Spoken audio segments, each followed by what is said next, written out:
తల దగ్గరుండి మ్యాచ్ గెలిపించి సిఎస్కే ఫ్యాన్స్ తలెత్తుకునేలాగా చేసిండు. ఏమంటారు? ఈరోజు సిఎస్కే మ్యాచ్ గెలవడానికి reason number 1 Mahendra Singh Dhoni, reason number 2 Noor Ahmad bowling, reason number 3 Shaik రషీద్ని మ్యాచ్లోకి తీసుకోవడం, reason number 4 Kamboj over turn తోటి బౌలింగ్ వేయించడం, రీజన్ నెంబర్ 5 ఇది మెయిన్ శార్దుల్ ఠాకూర్. లేకపోతే ఇన్ కేస్ శార్దుల్ ఠాకూరే లేకపోతే 19th ఓవర్లో 19 రన్స్ ఇవ్వకపోతే 7 గెలిచేదే. 18 ఓవర్లో 143 రన్లు ఉన్నాయి. 19 ఓవర్లో 19 రన్లు ఇచ్చిండు. అందులో ఒకటి నోపు 6 7 నోపు అయిపోయిందా. ఆ రేంజ్లో రన్స్ ఇవ్వకపోతే ఇఫ్ ఇన్ కేస్ ఆ టైంలో ధోని వచ్చి, ఆ టైంలో అంటే శంకర్ అవుట్ అయిన తర్వాత ధోని వచ్చి ఆ హిట్టింగ్ కనుక ఇవ్వకపోతే 7 ఏడిది. ఆ శార్దుల్ ఠాకూర్ లేకపోతే ఏడిదేనా ఈ స్కోర్ చెప్పురు ఒక మాట. అఫ్కోర్స్ ధోని 11 బాల్లే ఆడిండు కానీ 26 రన్లు కొట్టిండు, ఖతర్నాక్ సింపిల్స్ పెట్టిండు. ఖచ్చితంగా క్రెడిట్ ధోనికే ఇవ్వాలి, తలా ఫర్ ఏ రీజన్. కానీ శార్దుల్ ఠాకూర్ బౌలింగ్ మాత్రం తలాతోక లేకుండా అయిపోయింది పాపం. లార్డ్ శార్దులు తీస్తే వికెట్లు పడపడ తీస్తాడు, ఎడికెళ్ళేస్తాయో తెలియకుండా ఉంటుంది. అయితే అట్నే రన్స్ ఇస్తాడు ఘోరంగా. సో శార్దుల్ ఠాకూర్ బౌలింగే నిజంగా సిఎస్కేని గెలిపించింది అనాలి. అండ్ ఇక్కడ చెప్తా కొన్ని విషయాలు, ఎవరూ చెప్పని విషయాలు కొన్ని చెప్తా. ఎంఎస్ ధోని పోయిన మ్యాచ్లో కేకేఆర్తో ఓడిపోయినప్పుడు ఒక మాట అన్నాడు. ఏమన్నాడు? మా టీము ఇట్లనే ఆడుతుంది, మా టీము 6 ఓవర్లలో 60 స్కోర్ చేసే టీం కాదు, పవర్ ప్లేలో 60 స్కోర్ చేసే టీం కాదు మాది అని చెప్పిండు. కానీ ఇవాళ ఏంది? గదే కదా పనిచేసింది. ఇప్పుడు రిలేషన్షిప్పుల నుంచి సిచ్యువేషన్షిప్పులుగా మారిపోతున్న మునిగిపోయే షిప్పులు లాంటి ప్రజెంట్ జనరేషన్లో సిచ్యువేషన్ని బట్టి టీముని బట్టి ప్లేయర్స్ని బట్టి ఆట తీరు మారాలి అంతే. ఇప్పుడు ఇవాళ ఏం చెప్పిండు? సేమ్ ప్యాటర్న్లో మేము పోతున్నాం, సేమ్ రిజల్ట్ అవుతుంది, అందుకే ప్యాటర్న్ మార్చినామని చెప్పిండు. అవునా? ఎందుకంటే ఇప్పుడు కావాలి 6 ఓవర్లలో 60 రన్లు కొట్టాలి, కొట్టకపోతే నడవదు ముచ్చట అని. ఇవాళ కొట్టిర్రా 6 ఓవర్స్లో 59 రన్స్ కొట్టిరు కాబట్టి కదా గెలిచింది. That's the matter. పవర్ ప్లేలో ఇవాళ రిషబ్ పంత్ బ్యాచ్ 42 రన్లేమో కొట్టిరు, వీళ్ళు 59 కొట్టిరు. ఇక్కడ ప్లస్ అయింది. ఇఫ్ ఇన్ కేస్ అదే కొట్టకపోతే అక్కడ షేక్ రషీద్ అనే పర్సన్ మన తెలుగోడు దిగకపోయి ఉంటే, షేక్ రషీద్ రాకపోయి ఉంటే మనం పోయినసారి మ్యాచ్ని అనుకున్నాం వీళ్ళు ఇప్పటికైనా ఆ సిద్ధార్థ్ బేడి అనేటైనని, ఆ షేక్ రషీద్ని వాళ్ళని తీసుకురావాలి, వాళ్ళంతా ఉన్నారు, ఆ యంగ్ టాలెంట్ని ఎంకరేజ్ చేయాలి, వాళ్ళ మూలకు వడబెట్టి వీళ్ళు కొట్టని వాళ్ళనే, వీళ్ళు ఎప్పటి వాళ్ళే పాత సోపతి దోస్తుగాలే పోయి ఆడుకుంటాం, మేము గిట్లనే ఆడతాం అంటే నడవదని మనం మొన్న మాట్లాడుకున్నాం, గుర్తుంది కదా. ఇవాళ షేక్ రషీద్ని తీసుకొచ్చారు కాబట్టి ఆ ఓపెనింగ్, ఆ పార్ట్నర్షిప్ వచ్చింది. మనోడు మంచిగా 22 రన్లు కొట్టిండు, 27 రన్లు కొట్టిండు 19 బాళ్ళల్లో. కొట్టకపోయి ఉంటే ఇది నడిచేది అది చెప్పు, ఇంత స్కోర్ కాకపోయేది. షేక్ రషీద్ చేయబట్టే ఒక పార్ట్నర్షిప్ అనేది బిల్డ్ అయింది. షేక్ రషీద్ చేయబట్టే రచిన్ రవీంద్ర, షేక్ రషీద్ కలిసి ఒక టీమ్గా మంచిగా నడిపిస్తూ వేరు. లేదంటే ఆ 52 పార్ట్నర్షిప్ రాకుండా పోతే గిట్ట ఉండకపోయేది. ఆ ఓపెనింగ్ అట్లా వచ్చింది. ఆ తర్వాత రాహుల్ త్రిపాఠి, ఇప్పుడు ఏమైంది రాహుల్ త్రిపాఠి, రచిన్ రవీంద్ర అవుట్ అయిపోయిన తర్వాత రాహుల్ త్రిపాఠి ఏం కొట్టలే. నిజం చెప్పాలంటే మిడిల్ ఆర్డర్ కాదు, 1 డౌన్ నుంచి ఘోరం అని చెప్పాలి. ఎవరు ఆడిరు చెప్పు రబ్బా. మళ్ళీ వచ్చి ఏంది మన దూబే గురించి మాట్లాడుకునే చాలా ఉంది. త్రిపాఠి తుస్సు అయిపోయాడు, జడేజా తుస్సు అయిపోయాడు, శంకరు తుస్సు. ఎవరు ఆడిరు చెప్పు. నిజం చెప్పాలంటే ఘోరమైన మిడిల్ ఆర్డర్ అని చెప్పాలి. వీళ్ళు ఈ మ్యాచ్ అనే కాదు చాలా మ్యాచ్ల నుంచి ఆడతలేరు. తిన్నావా బసవన్న అంటే తిన్నా, ఉన్నావా బసవన్న అంటే ఉన్నా అన్నట్టుగానే ఉన్నది ముచ్చట. చాలామంది నెగిటివ్ కామెంట్లు చేస్తున్నారు, త్రిపాఠిని తీసేయాలి, ఎందుకున్నాడు శంకర్ ఎందుకు. ఆఫ్కోర్స్ మొన్న శంకర్ కొద్దిగా ఆడిండు అనుకోరి, రాహుల్ త్రిపాఠి ఆడతలేడు, రవీంద్ర జడేజా అంతే ఉన్నది ముచ్చట, శంకర్ ఆడతలేడు. ఇప్పుడు చూడు దూబే వచ్చిండు, శివన్ దూబే వచ్చిండు. దూబే ఇవాళ ఆడిన పర్ఫార్మెన్స్ చూస్తే మనకి literally CSK hard core fans ఉంటుంది చూడు. సిఎస్కే అంటే చచ్చిపోతా, ఎల్లో జెర్సీ ఎక్కడైనా వేసుకుంటా ఇప్పుడు ఉన్నారు వాళ్ళందరూ. ఇట్లా వయ్యా నువ్వేం ఆడుతున్నావు, నువ్వేంది బాలన్నీ కొడతానే నువ్వేం కొడతలేవు ఏంది, టెస్ట్ మ్యాచ్ ఆడతానే ఏంది అనే సెన్స్ అయితే వచ్చిందా? టెస్ట్ మ్యాచ్ లెక్క ఆడిండు మనోడు, చాలా నిమ్మలంగా ఆడిండు. అఫ్కోర్స్ వికెట్లు పడతా ఉన్నాయి కాబట్టి మనోడు కొంచెం బాధ్యత తీసుకుని ఆడిండు, కానీ మరీ నిమ్మలంగా ఆడినట్టు అనిపించింది. 37 బాల్స్లలో 43 రన్లు కొట్టిండు. ఆ స్లో ప్లేయింగ్కి అది కొంచెం ఇబ్బందికరంగా అనిపించింది. కానీ ఇప్పుడు 5 వికెట్లు అయిపోయిన తర్వాత ఇప్పుడు కొంచెం చేస్తే బాగుండు, కానీ ఆ తర్వాత ఆడేటోళ్ళు ఎవరు లేరు అనుకున్నాడో పాడో. ఇప్పుడు ఇవాళ ప్లేయింగ్ 11లో అశ్విన్ని కూడా తీసేసారు, మన రవిచంద్రన్ అశ్విన్ని. ధోని వచ్చిందాక దడదడ ఆడిచ్చిండు ధోని. ఇప్పుడు ఆర్డర్ మొత్తం మార్చారబ్బా వీళ్ళు. లేదంటే అంత ఇట్లా ఒక రకమైన ఆర్డర్ ఉండేది. ఆ ఆర్డర్ తీసేసి ఇప్పుడు షేక్ రషీద్ హసన్తో ఓపెనింగ్ డైరెక్ట్గా దింపడం అనేది వాట్ ఏ వండర్ఫుల్. అంటే ధైర్యం చేసారు. నిజంగా చెప్పాలంటే షేక్ రషీద్ రుతురాజ్ గైక్వాడ్ని రీప్లేస్ చేసినట్టు అనిపించింది. ఇద్దరు పర్ఫార్మెన్స్లు ఆడి చూపించారు. చూసారా మనకు మ్యాచ్ మధ్యలో ఎట్లా అనిపించిందబ్బా?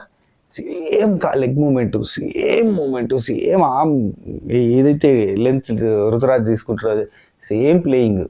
అండ్ ఎంఎస్ ధోని లాస్ట్లో ఏమన్నాడు, మనోడు మంచి ప్లేయర్ ఉన్నాడు, షేక్ రషీద్ తీసుకోవడం మంచిదైంది మాకు, కానీ మనోడు ఇంకోళ్ళని చూసి అంటే పులిని చూసి నక్క వాత పెట్టుకున్నట్టు గాళ్ళు గట్ల కొడతారు కదా, నేను గిట్ట కొట్టాలని కొడితే మాత్రం బిస్కెట్ అవుతాడు.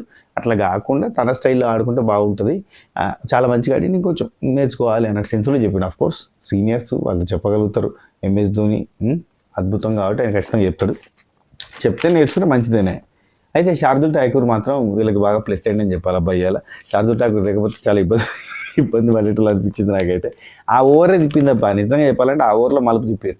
అండ్ నాకు ఇవాళ రిషబ్ పంత్ క్యాప్టెన్సీలో పెద్ద బ్యాటింగ్ అదరగొట్టిండు, బాగా చేసిండు. ఇవాళ చాలా రోజుల తర్వాత బ్యాటింగ్ బాగా చేసిండు, కానీ ఒక తప్పు నిర్ణయం తీసుకున్నాడు అబ్బా. ఆ తప్పు నిర్ణయం ఇదంతా వచ్చింది. రవి బిష్ణోయ్ అద్భుతమైన స్పెల్ వేసిండు, ఎందుకు రవి బిష్ణోయ్కి ఇవ్వలేదు? రవి బిష్ణోయ్కి ఇంకొక ఓవర్ ఉంది కదా, ఆ ఓవర్ని ఏం చేస్తాడట, దాచిపెడతాడా? ఆ ఓవర్ నెక్స్ట్ మ్యాచ్లో అయిపోయేస్తా. ఎందుకు ఆ ఓవర్ని ఏమన్నా మనకి గల్లగురికి ఎత్తాడు? ఏం చేస్తాడు ఇప్పుడు ఆ ఓవర్ని? ఇప్పుడు శార్దుల్ ఠాకూర్ 14 ఎకనామీ నడుస్తుంది భయ్. అఫ్కోర్స్ ఫైనల్ ఓవర్లో బాగా ఇచ్చింది అనుకోరి. ఇప్పుడు దిగ్వేష్ రాటి చాలా బాగా ఎత్తాడు, దిగ్వేష్ ఖతర్నాక్ ఎత్తాడు. నాకైతే అతని స్వాగ్ అంటే భలే ఇష్టం అనుకోరి. Digvesh రాటి 4 overs 23 runs ఇచ్చిండబ్బా. ఆకాష్ దీపు ఒకటే ఓవర్ వేసిన 13 runs ఇచ్చిండు. ఆవేష్ ఖాన్ 3.3 overs 32 runs ఇచ్చిండు. ఇప్పుడు రవి బిష్ణోయ్ ఉన్నాడు, 3 overs వేసిండు, 18 ఇచ్చిండు, 6 ఎకనామీలో ఉన్నాడు. మనకు ఇంకొక ఓవర్ ఇవ్వచ్చు కదా. ఇప్పుడు 17th over ఆ టైంలో ఇచ్చుకోవచ్చు కదా. 19th over శార్దుల్ ఠాకూర్కి అప్పుడు పడకపోయేది కావచ్చు, ఏం పడ్డా కానీ రన్స్ కవర్ అయిపోయాడు కదా. Markram 25 runs ఇచ్చిండబ్బా. రవి బిష్ణోయ్ ఇంకా బెటర్గా ఉన్నాడు. రవి బిష్ణోయ్కి ఆ ఓవర్ ఇస్తే అయిపోయేది కదా, ముందే ఓవర్ ఇచ్చేసుకుంటే అయిపోయేది కదా. అంటే ఏమనుకున్నాడంటే రవి బిష్ణోయ్కి కాకుండా పేసర్స్కి ఇచ్చుకుందాం అని అనుకున్నాడు కావచ్చు, కానీ ఎందుకో రవి బిష్ణోయ్ చాలా బాగా వేసిండు కదా బౌలింగ్. ఇవాళ మంచిగా వేసినప్పుడు ఇవ్వచ్చు కదా. ఇప్పుడు ఎక్స్పెన్సివ్ అయినప్పుడు 4 overs ఇచ్చి ఖతర్నాక్ వేస్తాడు, సూపర్ ఎకనామీ మెయింటైన్ చేస్తాడు, చాలా మంచి రన్స్ కంట్రోల్ ఇస్తున్నప్పుడు ఇవ్వచ్చు కదా అనిపించింది నాకైతే. పంత్ దగ్గర ఇది ఒకటి పెద్ద మైనస్ అనిపించింది. దీనికి కూడా ఏది మ్యాచ్ ఫిక్సింగ్ అని పెడతారు ఇక కదా. మరి మంచి బౌలింగ్ వేస్తున్నాడు పక్కన పెట్టి, సరే ఏదో ఎక్స్పెక్ట్ చేసింది ఏదో అయింది అంతే. అయితే నేనంటే కమ్బ్యాక్ వచ్చిర్రు సిఎస్కే అని మాత్రం అనుకోలేని సిచ్యువేషన్ ఉందబ్బా. అఫ్కోర్స్ ఇట్నే చేంజెస్ చేసుకుంటూ పోతే నెక్స్ట్ మ్యాచ్లో ఈ సిద్ధార్థ్ బేడీని, ఆయన ఇంకో పిల్లాడు ఉన్నాడు కదా, ఇంకొక అతను ఉన్నాడు, అతన్ని కూడా గోపాల్ అని ఆయన్ని వాళ్ళందరినీ పట్టుకొచ్చారు అనుకో, కొంచెం టీంకి కొత్త నీరు రావాల్సి వచ్చింది, కొత్త రక్తం రావాల్సి వచ్చిన సిచ్యువేషన్ ఉంది. ఇప్పుడు త్రిపాఠి ఆడతలేడు, శంకర్ ఆడతలేడు, జడేజా ఆడతలేడు. వీళ్ళందరినీ ఉంచుకునే బదులు ఇప్పుడు త్రిపాఠిని తీసో లేదంటే శంకర్ని తీసో వాళ్ళు పెట్టుకుని ట్రై చేసుకుంటే ఓపెనింగ్లో అంటే 1 down 2 downలో పెట్టుకుంటే బెటర్గా ఉంటుంది కదా అని నా ఉద్దేశం. అంటే మనం లాస్ట్ మనం డిస్కస్ చేసుకున్నాం, సేమ్ ఇప్పుడు మళ్ళీ డిస్కస్ చేస్తున్నాం. నెక్స్ట్ మ్యాచ్లో ఖచ్చితంగా యూజ్ చేస్తారు చూడండి. యంగ్ బ్లడ్ బాగా ఆడుతుంది అని ఒక థాట్ వస్తుంది కదా ధోనికి. అది అఫ్కోర్స్ మళ్ళీ ఈ యంగ్ స్టార్ ఫినిష్ చేయాల్సిన సిచ్యువేషన్ వచ్చింది అనుకోరి. కమ్బ్యాక్ ఇచ్చిందని అయితే మనం అనుకోలేని సిచ్యువేషన్, ఎందుకంటే 10th ప్లేస్లోనే ఉంది, అక్కడనే ఉంటుంది. అది మళ్ళీ ముందుకు రావాలంటే చాలా కష్టపడాలి. ధోని మ్యాజిక్ చేస్తాడా అంటే చేసి తట్టే ఉన్నాడు కదా, చేస్తాడు, ఏదో ఒకటి చేస్తాడే. ఆ కొత్త వాళ్ళని వాడుకుంటే అయిపోతుంది. ఇలా చూడు కాంబోజ్ని తీసుకున్నందుకు ఎంత ప్లస్ అయింది. ఇప్పుడు ఎల్ఎస్జీ వాళ్ళు కూడా మంచి బ్యాటింగ్ చేశారు, కానీ వాళ్ళకి ఏంటంటే మార్క్రమ్ జల్ది అవుట్ అయిపోయింది అబ్బా. మార్క్రమ్ పొరాన్ వికెట్లు తీయడం కూడా గ్రేటే అనుకోరి. కాంబోజ్ వేళ మార్క్రమ్ అండ్ పొరాన్ ఇట్లా వీళ్ళు అవుట్ కాకపోయింటే ఇంకా బెటర్ స్కోర్ వచ్చేది. కొంచెం వీళ్ళు బౌలింగ్ చూడరు. ఇప్పుడు సిఎస్కే వాళ్ళు కాంబోజ్ని దించడం అనేది చాలా ప్లస్ అయింది. అండ్ ఇవాళ నూర్ అహ్మద్ వేసిండు అయ్యా బౌలింగ్, పాప నా భూతో నా భవిష్యత్తు అనుకోవాలి. 4 ఓవర్లలో 13 runs ఇచ్చిండు, ఎక్సలెంట్ బౌలింగ్, 3.25 ఎకనామీ, పాప ఏం వేసిండబ్బా బౌలింగ్. లాస్ట్కి మ్యాన్ ఆఫ్ ద మ్యాచ్ ధోనికి ఇస్తే ధోని అన్నాడు నాకెందుకు ఇచ్చారు ఈ మ్యాన్ ఆఫ్ ది మ్యాచ్ అంటే, యాంకర్ కూడా చురుకు పెట్టినట్టు last man of the match మీకు ఎప్పుడు వచ్చిందని అడిగితే నాకు గుర్తులేదు, కానీ ఈ మ్యాన్ ఆఫ్ ది మ్యాచ్ కూడా నాకు ఎందుకు ఇస్తారో నాకు అర్థమైతే లేదు. నూర్ అహ్మద్ అంత మంచి స్పెల్ వేసిండు, నూర్ అహ్మద్కి ఇవ్వాలి కదా అన్నాడు. మంచి మాట చెప్పిండు, మంచి మనిషి, మంచి మాట చెప్పిండు, అవార్డ్స్ కోసం చూడడు. అండ్ అవార్డు వచ్చిన వరల్డ్ కప్లో వచ్చినప్పుడే టీంకి ఇచ్చేసి పక్క జరిగి నిల్చుంటాడు ఎందుకని చెప్పి కదా. అంటే ఆయనకి ఎందుకని కాదు, ఇది సమిష్టి కృషి టీం గేమ్ కదా అని అంటాడు. లైక్ దట్ నూర్ అహ్మద్ అద్భుతంగా స్పెల్ చేసిండు. మరి నూర్ అహ్మద్కి ఇవ్వాలి మ్యాన్ ఆఫ్ ది మ్యాచ్, నాకు కాదు అని. నేనంటే శార్దుల్ ఠాకూర్కి ఇయ్యద్దా చెప్పురి, ఆయన చేయబట్టే కదా గెలిచింది. ఏమన్నా ఉందా అసలు నియత్ చెప్పురి. MS ధోని దగ్గర కొంచెమన్నా నియత ఉంటే ఇది నాది కాదు, శార్దుల్ ఠాకూర్ చేయబట్టి వచ్చింది కాబట్టి ఆయనకి ఇవ్వాలి. ఆయన నోబేసి 6 ఇచ్చి ఇన్న చేసి మా కోసం గెలిపిస్తే రిషబ్ పంత్కి ఇవ్వాలి. ఎందుకంటే రవి బిష్ణోయ్ రాపిడు. అది కాంబోజ్ తీసుకోవడం వల్ల ఎంత ప్లస్ అయిపోయింది. పతిరానా ఆల్వేస్ ఉంటాడు అనుకోరి. సో బెటర్ బౌలింగ్ అయితే వచ్చింది. ఓవర్టన్ కూడా బాగానే బౌలింగ్ వేసిండు. 2 ఓవర్లలో 24 రన్స్ ఇచ్చిండు. ఏం బాగా వేసిండంట. అదే తీసుకోవడం బెటర్ అయింది. ఇట్లా కొంతమందిని తీసుకోవడం వల్ల వీళ్ళకి కొత్త ఊపు, కొత్త బలం వచ్చిందని చెప్పి పంత్ లాస్ట్లో ఏమన్నాడు ఆ ఇంటర్వ్యూ టైంలో, ఒక 10-15 రన్లు మేము బాగా తక్కువ కొట్టినట్టు అనిపించింది, అవి కనుక కొట్టుంటే బెటర్గా ఉండేది అని. కరెక్టే, ఇది మాత్రం వాస్తవం, కొట్టేది ఉండే. వీళ్ళు LSG వాళ్ళు కూడా మిల్లర్కి అవకాశం రాకపోవడం, ఆయుష్ బదోని పెద్దగా అంటే బదోని 17 బాల్స్లో 22 కొట్టిండు, సమద్ కూడా 11 బాల్స్లో 20 కొట్టిండు. రిషబ్ పంత్ మాత్రం 49 బాల్లో 63 రన్లు చేసిండు. అబ్బాయి ఇది మాత్రం గట్టిగా చేసిండని చెప్పాలి. నికోలస్ పురాన్ జల్దీ అవుట్ అయిపోయింది 8 రన్లకే, మార్కం 6 రన్లకే అవుట్ అయిపోయింది ఫస్ట్ ఓవర్లోనే కథం. మార్చ్ ఒకటి 30 రన్లు చేసిండు.